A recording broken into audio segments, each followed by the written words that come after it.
தொடர் நேயர்களுக்கு வணக்கம். ட்ரம்பை கொல்ல திட்டம், ஈரான் மறுப்பு.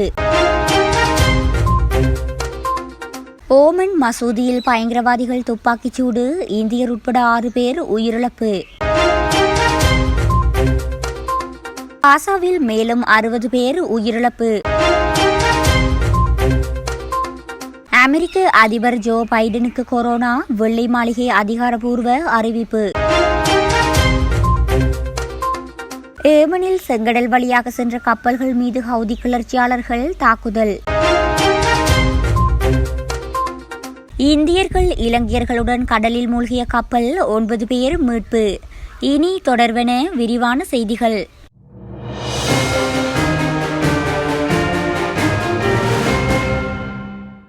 கடந்த 2020ஆம் ஆண்டில் ஈரானின் துணை ராணுவ படை தளபதி காசிம் சுலைமானியை அப்போதைய ட்ரம்ப் அரசு ஆளில்லா விமானம் மூலம் படுகொலை செய்ததற்கு பழிவாங்குவதற்காக அவரை கொல்ல ஈரான் திட்டமிட்டுள்ளதாக தகவல்கள் வெளியான நிலையில் இந்த மறுப்பு வெளியிடப்பட்டுள்ளது.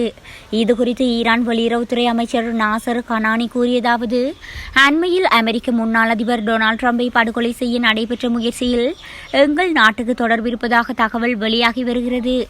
இதை நாங்கள் வன்மையாக கண்டிக்கிறோம். அதுபோல தளபதி காசிம் சுலைமானி படுகொலைக்கு பழிவாங்குவதற்காக ட்ரம்பை கொல்ல நாங்கள் திட்டமிட்டுள்ளதாக கூறப்படுவதும் தவறான தகவல். சுலைமானி படுகொலையை பொறுத்தவரை அதற்கு நேரடி தொடர்புடைய டொனால்டு ட்ரம்புக்கு எதிராக சட்டப்பூர்வ நடவடிக்கைகளை மேற்கொள்வது குறித்துதான் பரிசீலித்து வருகிறோம் என்றார் அவர். ஈரான் துணை ராணுவத்தின் சிறப்பு அதிரடி படைப்பிரிவு தளபதியாக இருந்தவர் காசிம் சுலைமானி. அந்த நாட்டில் மிகவும் செல்வாக்கு மிக்கவராக அவர் ஈராக் சென்றிருந்த போது அவரை குறிவைத்து ஆளில்லா விமானம் மூலம் அமெரிக்கா கடந்த 2020 ஜனவரி மாதம் தாக்குதல் நடத்தியது. இதில் சுலைமானி உட்பட 8 பேர் உயிரிழந்தனர். சுலைமானியை படுகொலை செய்வதற்கான உத்தரவை டொனால்டு ட்ரம்ப் நேரடியாக பிறப்பித்ததாக அப்போது தகவல்கள் வெளியாகின. இந்த சூழலில் வரும் நவம்பர் 5ஆம் தேதி நடைபெறவிருக்கும் அமெரிக்க அதிபர் தேர்தலில் தற்போதைய அதிபர் ஜோ பைடனை எதிர்த்து டொனால்டு ட்ரம்ப் மீண்டும் போட்டியிடுகிறார்.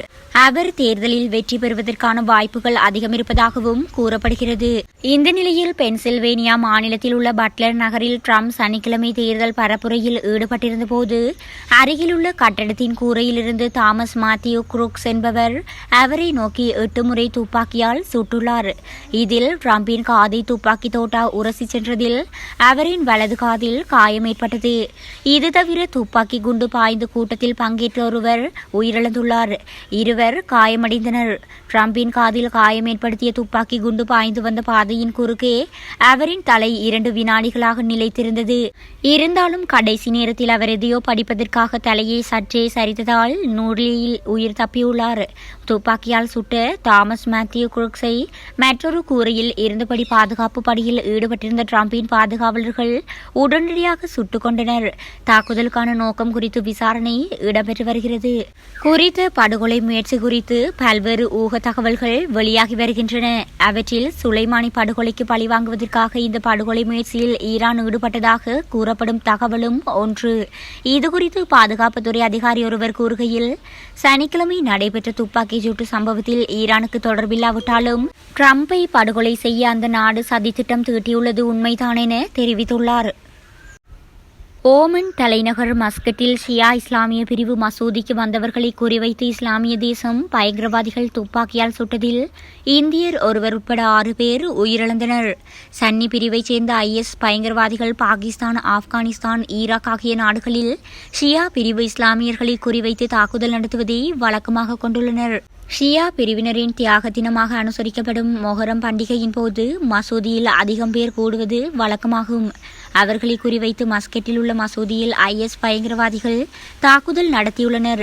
இது தொடர்பாக ஓமனில் உள்ள இந்திய தூதரகம் வெளியிட்டுள்ள செய்தியில், மஸ்கட்டில் இமாம் அலி மசூதிக்கு அருகே பயங்கரவாதிகள் துப்பாக்கியால் சுட்டு நடத்திய தாக்குதலில் இந்தியர் ஒருவர் உட்பட 6 பேர் உயிரிழந்தனர். மேலும் ஒரு இந்தியர் காயமடைந்தார். அவர்களுக்கு தூதரகம் சார்பில் ஆழ்ந்த இரங்கல் தெரிவிக்கப்படுகிறது. உயிரிழந்தவர், காயமடைந்தவர் குடும்பத்துக்கு தேவையான அனைத்து உதவிகளையும் தூதரகம் அளிக்கும் என தெரிவித்துள்ளார். உயிரிழந்தவர்களில் 4 பேர் பாகிஸ்தானைச் சேர்ந்தவர்கள், ஒருவர் காவல்துறையைச் சேர்ந்தவர். இந்த தாக்குதலில் 28 பேர் துப்பாக்கி குண்டு பாய்ந்து காயமடைந்துள்ளனர். அவர்களுக்கு மருத்துவமனையில் தீவிர சிகிச்சை அளிக்கப்படுகிறது. துப்பாக்கிச் சூடு நடத்திய 3 IS பயங்கரவாதிகளையும் பாதுகாப்பு படையினர் சுட்டு வீழ்த்திவிட்டனர். காசாவின் மாவாசி என்ற பகுதியில் பெட்ரோல் நிலையத்திற்கு அருகே இஸ்ரேல் நடத்திய தாக்குதலில் 17 பேர் உயிரிழந்தனர். மத்திய தரை கடலோரம் அமைந்துள்ள அந்த பகுதியில் ஆயிரக்கணக்கானவர்கள் நெருக்கமாக வசித்து வருகின்றனர் என்று தெரிவிக்கப்பட்டுள்ளது. ஐநா கட்டுப்பாட்டில் உள்ள அகதிகள் முகாமில் நடத்தப்பட்ட மற்றொரு இஸ்ரேல் தாக்குதலில் 16 பேர் உயிரிழந்ததாக அருகில் உள்ள மருத்துவமனை அதிகாரிகள் தெரிவித்தனர். அவர்களுடன் சேர்த்து கடந்த அண்மை காலத்தில் இஸ்ரேல் நடத்திய தாக்குதல்களில் 60 பாலஸ்தீனர்கள் உயிரிழந்ததாக காசா பகுதி சுகாதாரத்துறை அமைச்சகம் தெரிவித்துள்ளது. இஸ்ரேலுக்குள் ஹமாஸ் அமைப்பினர் அக்டோபர் 7ஆம் தேதி நுழைந்து தாக்குதல் நடத்தியதில் சுமார் 1200 பேர் உயிரிழந்தனர். அதற்கு பதிலடியாக காசாவில் இஸ்ரேல் நடத்தி வரும் தாக்குதலில் 38,700க்கும் மேற்பட்டோர் உயிரிழந்ததாகவும் 89,000க்கும் மேற்பட்டவர்கள் காயமடைந்ததாகவும் புள்ளி விவரங்கள் தெரிவிக்கின்றன. அமெரிக்க அதிபர் ஜோ பைடனுக்கு கொரோனா தொற்று இருப்பது உறுதி செய்யப்பட்டுள்ளது. மேலும் கொரோனா பாதிப்புக்கான லேசான அறிகுறிகளை காட்டுவதாக வெள்ளை மாளிகை தெரிவித்துள்ளது. இது தொடர்பான வெள்ளை மாளிகை வெளியிட்டுள்ள அதிகாரப்பூர்வ அறிவிப்பில் அதிபர் ஜோ பைடனுக்கு கொரோனா தொற்று இருப்பது உறுதி செய்யப்பட்டுள்ளது. அவர் டெலோவருக்கு திரும்புவார்.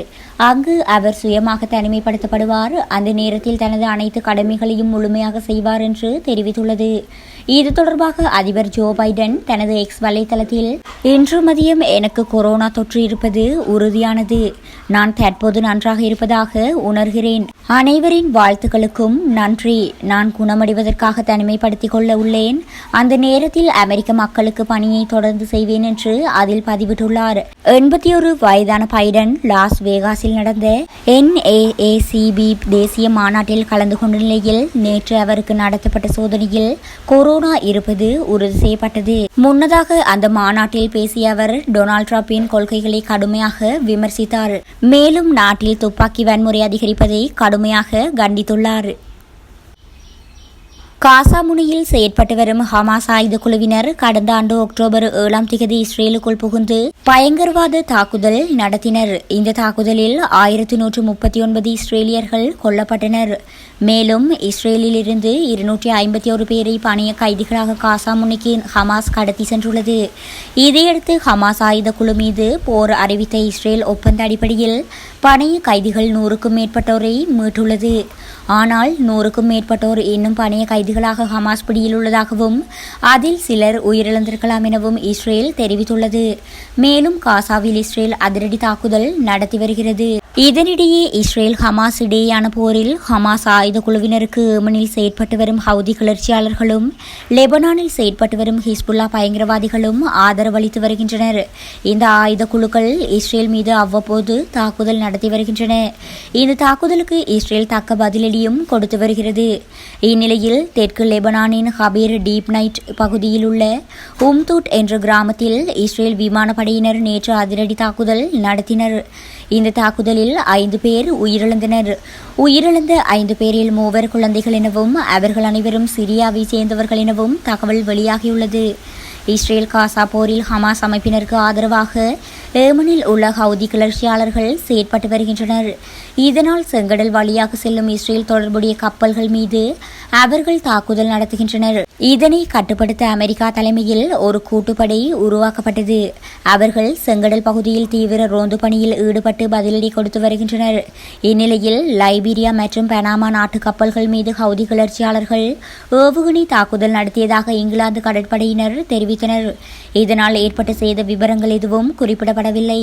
எனினும் இந்த சம்பவத்தால் அங்கு மீண்டும் பதற்ற நிலை அதிகரித்துள்ளது. அரபிக் கடலில் மூழ்கிய எண்ணெய் தாங்கி கப்பலின் பணியாளர்களை தேடும் நடவடிக்கைகளின் போது 9 பேர் மீட்கப்பட்டுள்ளதாக சர்வதேச ஊடகங்கள் தெரிவித்துள்ளன. மீட்கப்பட்டவர்களில் 8 இந்தியர்களும் இலங்கையர் ஒருவரும் அடங்குவதாக தெரிவிக்கப்படுகிறது. எஞ்சிய 7 பேரை தேடும் பணிகள் நடைபெற்று வருவதாக சர்வதேச ஊடகங்கள் மேலும் குறிப்பிட்டுள்ளன. குறித்த கப்பலின் பணியாளர்களில் 16 பேர் இருந்ததாகவும் அதில் 13 பேர் இந்தியர்கள் எனவும் ஏனைய 3 இலங்கையர்கள் எனவும் செய்திகள் வெளியாகியிருந்தது. ஓமனின் துறைமுக நகரமான டுக்மில் இருந்து தென்மேற்கே 25 கடல் மைல் தொலைவில் அரபிக் கடலில் எண்ணெய் தாங்கி கப்பல் ஒன்று மூழ்கியுள்ளது.